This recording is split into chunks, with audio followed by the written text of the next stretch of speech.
Hey guys, what's going on? James here, and in this video today, we're going to be reviewing day number 14 of training camp for the Tampa Bay Buccaneers. We are getting this information from Pewter Report. I'll have their stuff down in the comments section down below. And guys, we're officially at the 2-week mark here of training camp. It's very exciting times, and we actually have a lot of names that we haven't mentioned a ton in practices past. So I think this should be a very good, well-detailed video. If you guys are new here, go ahead and subscribe. If you do like these training camp videos, go ahead and hit the like button and leave your thoughts about training camp down in the comments section down below.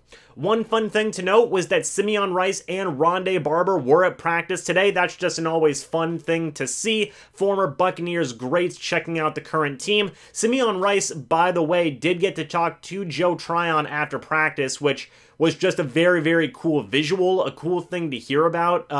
The young guy talking to the old, great. It's just always a fun thing to hear about. So, switching now to talking about some of the players who are out of practice today, you had Justin Watson and John Franklin, who are still on the PUP list. You had Cyril Grayson, who has been out for a little bit. Jordan Whitehead is now back out. We will talk about that later on in the video. Sam Renner, Donnell Stanley, Robert Hainsey is still out, and then Raven Green is now back out of practice. So, a couple of names that have been on here already for a good chunk of time, but also some new names and some returning names as well on that list. But breaking into the notes, one name I didn't mention who was out on the PUP list was Cameron Brate. Cameron Brate has returned. He has made his Buccaneers training camp debut. Now, I don't believe he did anything, big of note, but it's just happy to see him back out there. I know a lot of people are big fans of Cameron Brate. I totally understand why. The guy's got really good hands, and he's just an overall very solid tight end. So we'll see how that shakes up the tight end room. I mean, the three-headed monster trio at tight end is back with Rob Gronkowski, O.J. Howard, and Cameron Brate.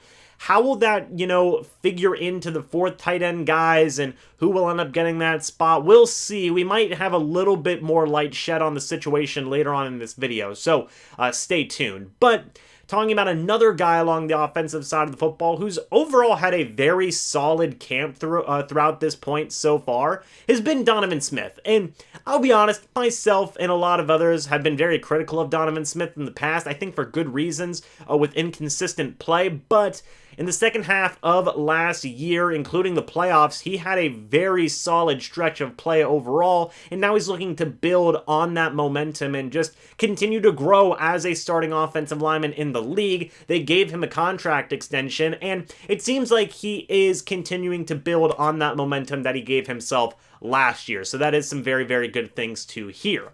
Moving to the defensive side of the football, Joe Tryon and Khalil Davis both looked good in run defense. These are two guys that we've been talking about a lot throughout this training camp, and I don't believe we will stop talking about them anytime soon. Even in this video, we have more to say about them later on, but yeah, the guys just keep on doing solid work, both in the run and in pass rushing as well. They're doing their things, and they're both having very good camps, respectively.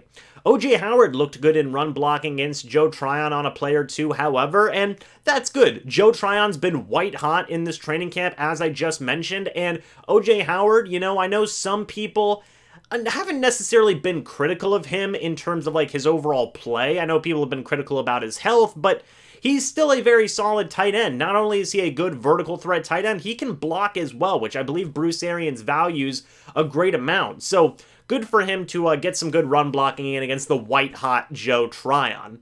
Moving back to the defensive side of the football, Jason Pierre-Paul had a very nice pass breakup on a screen from Tom Brady. Pierre-Paul is another guy who's popped in a couple of times in these training camp videos, but not a ton, so he had a nice play there. He will have another nice play later, and then another very interesting situation that went on, but moving on to a 1v1 situation, you had Joe Tryon versus Nick Leverett, and Joe Tryon just absolutely beat the snot out of Nick Leverett, basically, in this one-on-one. It was pretty brutal. I think it was on 2 occasions where Joe Tryon just blew right by the guy. But Nick Leverett would get some form of revenge or redemption later on that we will talk about.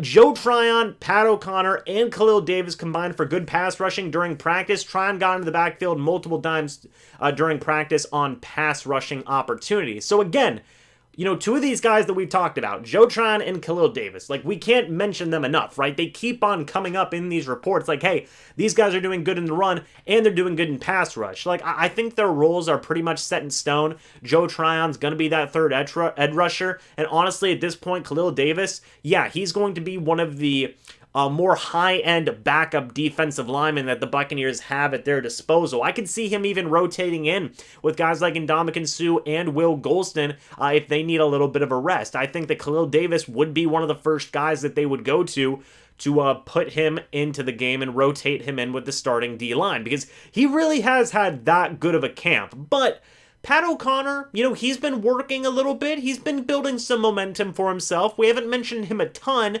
but we are starting to mention him a little bit more and more as these training camp videos progress, and he always finds a way the past couple of years to stick on the 53-man roster. It seems like he's well on his way to doing that again through just overall very, very solid play.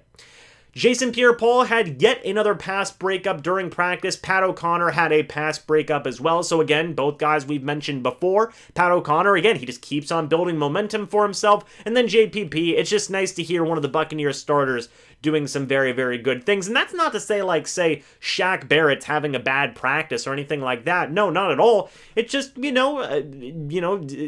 talk about a lot of these backup guys in training camp situations because they get a lot of these looks, because the starting guys really don't need that much prep time. They don't need that much practice time because they are all pretty much ready to go, and they don't have necessarily a whole lot to prove because they're all just established starters on the team. So good for some of these backup D linemen, and it's good for JPP to get a couple of nice plays in there as well.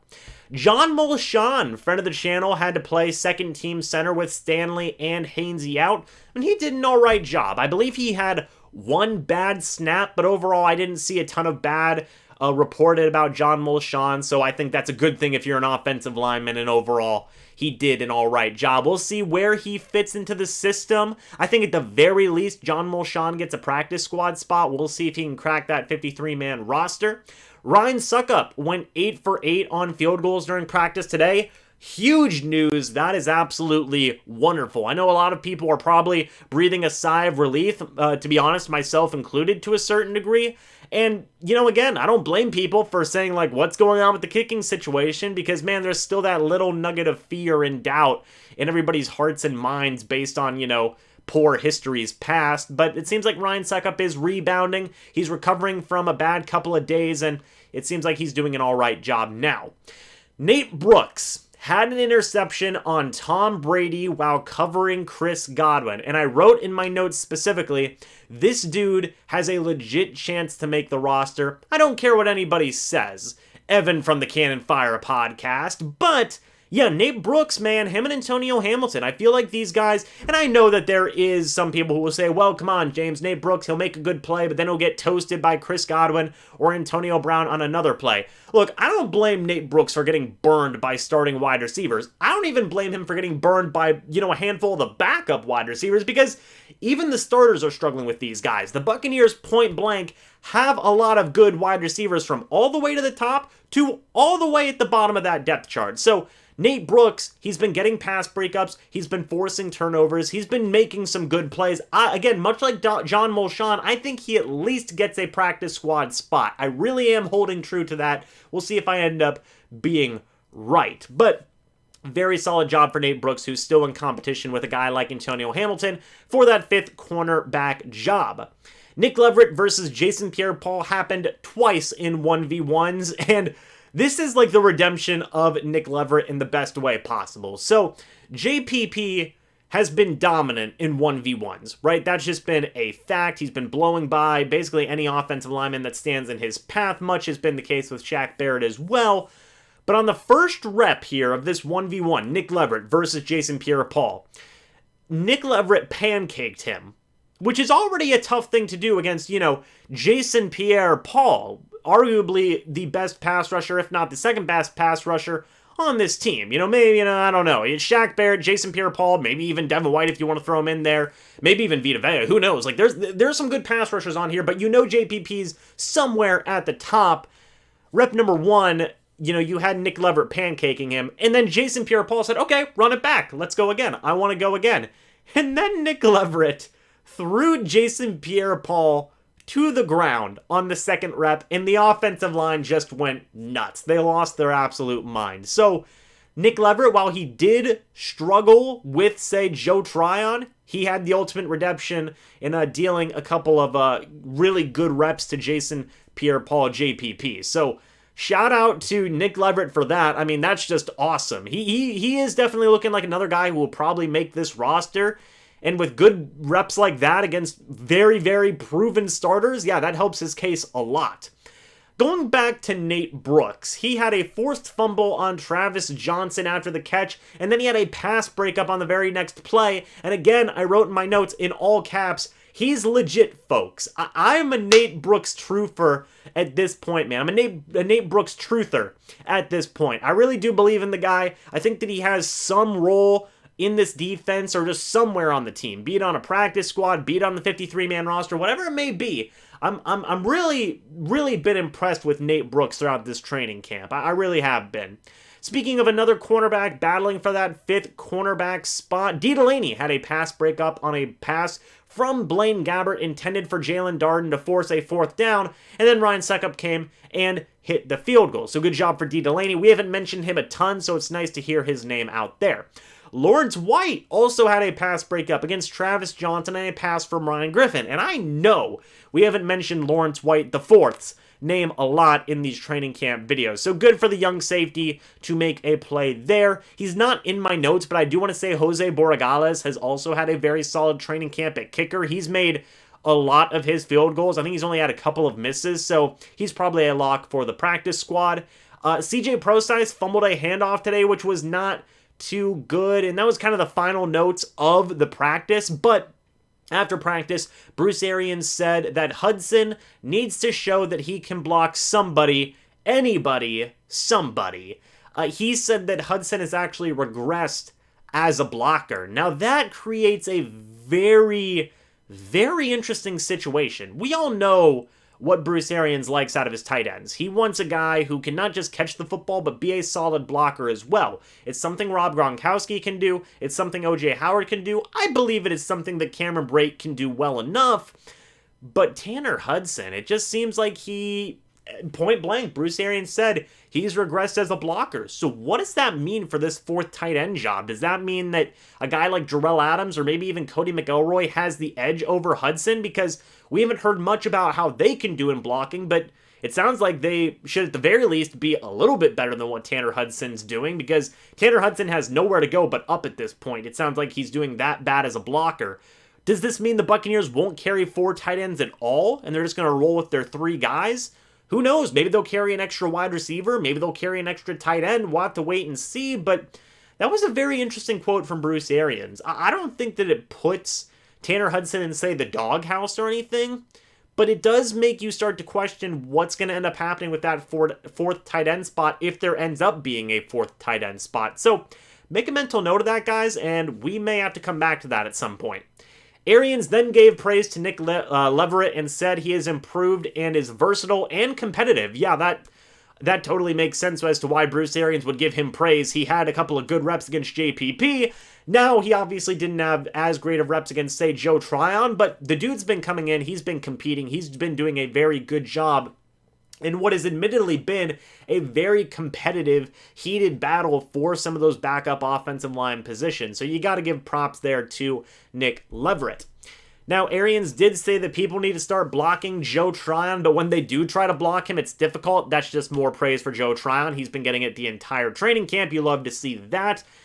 And this one's interesting. In regards to Jordan Whitehead and what's going on with him in terms of potentially having another shoulder injury, something's going on there, because Bruce Arians said that the team is basically in wait-and-see mode. Somebody had asked whether it was another shoulder injury, and Bruce Arians said, we'll wait and see. So I don't know what's going on with Jordan Whitehead. That certainly opens up a lot of opportunities for, say, like Mike Edwards to potentially get some starting reps there with Jordan Whitehead missing a good chunk of time so far up to this point in training camp. Pay attention to that as well. That'll be another interesting thing to keep an eye on. How long is Jordan Whitehead out for, if he is out for any time at all? And how will Mike Edwards take advantage of that opportunity? Let's kind of put a pin in that, and let's wait and see on that. But finally, Arians said that he feels this is the first time JPP is healthy during his time in Tampa, which is, again, a good quote to end on for me, because JPP, he's been nothing short of just an incredibly solid veteran pass rusher for the Tampa Bay Buccaneers since they traded for him. They really got him at a bargain, in my opinion. I believe they traded a third-round pick for him. And since he's come to the team, he's been a double-digit sack guy in year 1. He's been almost a double-digit sack guy in the next 2 years. He's been very good. So for Bruce Arians to come out here and say, yeah, I believe this is the first time he's been fully healthy in Tampa, makes you very excited for what he can do come the regular season, and having just an absolute beast of a front seven with Levante David. Devin White's a great pass rusher, as is Shaq Barrett. When he's on, he's one of the best guys in the league.